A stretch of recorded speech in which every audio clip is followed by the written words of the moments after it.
Hello all, I welcome you all to study gloss. मेरा नाम है जय पिल्लाई और आज हम बात करने वाले हैं यूएई के इस्लामिक लॉज के बारे में। तो रिसेंटली यूएई ने अपने Islamic laws related to honour killing, alcohol restriction, unmarried couple का साथ में रहना या मैरिड कपल के डिवोर्स या उनके प्रॉपर्टी सक्सेशन के लॉ में मेजर चेंजेस लाए गए हैं।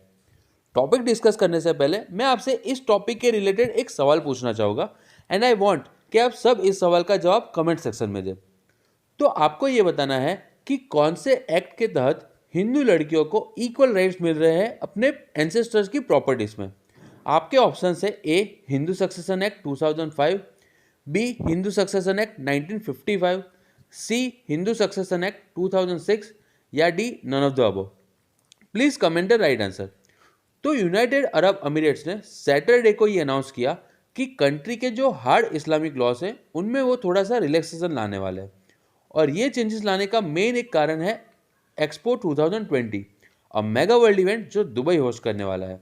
ये इवेंट पहले इसी साल होने वाला था but due to COVID outbreak अब ये इवेंट नेक्स्ट ईयर होने वाला है और एस्टिमेट्स ये बता रहा है कि ये इवेंट से 2.5 करोड़ जितने विजिटर्स इन्वेस्टमेंट पर्पज से दुबई आने वाले हैं। अब हम एक एक करके इन सब रिफॉर्म्स को अच्छे से डिस्कस करते हैं। सबसे पहला है ऑनर किलिंग और हैरेसमेंट ऑफ वुमन। यूएई में पहले ऑनर किलिंग को लेकर कुछ खास सजा का प्रावधान नहीं था। वहाँ अगर किसी ने कोई फीमेल का मर्डर या उसे हैरेस किया है और बाद में वो सिर्फ ये बोल दे कि ये फीमेल ने मेरे फैमिली या मेरे रिलीजन को लेकर कुछ गलत कहा या डिसऑनर किया था, तो बस इसी लॉजिक पे ये गुनहगार को सजा नहीं होती थी। बट अब यूएई ने ये लॉ में काफ़ी मेजर चेंजेस किए हैं और अब कोई भी मर्डर या हैरेसमेंट के केस को डिसऑनर के नाम पे छोड़ा नहीं जाएगा। उसके बाद है अल्कोहल रिलेटेड लॉस। तो पहले यूएई में किसी भी मुस्लिम को अल्कोहल पीना बैन था बट अब मुस्लिम भी अल्कोहल वहाँ पे पी सकते हैं, उसका लाइसेंस ले सकते हैं और 21 ईयर्स के अबो कोई भी अगर अल्कोहल कंज्यूम कर रहा है तो उसे क्राइम नहीं माना जाएगा। लेकिन हाँ, आज भी वहाँ पे अंडर एज ड्रिंकिंग एक एक पनिशेबल ऑफेंस है। Now my favourite law related to unmarried couples living together. UAE में पहले ये पनिशेबल क्राइम था बट अब अनमैरिड कपल भी एक साथ रह सकते हैं। एस्टिमेट बता रहे हैं कि ये लॉ लाने का एक one of the main reason है कि ज़्यादा से ज़्यादा लोग यूएई में मूव आउट करें। फोर्थ मेजर रिफॉर्म जो यूएई ने किया है वो किया है for the divorce and succession cases. इसे एक एग्जाम्पल से समझते हैं। मैंने इंडिया में हिंदू रीति रिवाजों से शादी की है।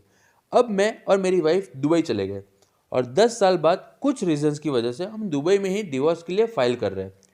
तो पहले के कानून के हिसाब से वहाँ सरिया लॉ अप्लाई होता था बट अब ये नए रिफॉर्म के बाद वहाँ पे वो लोग मेरी इंडियन सिटीजनशिप को और हिंदू कोड बिल को कंसिडर करेंगे और डिवोर्स की फाइल को फिर आगे प्रोसेस करेंगे।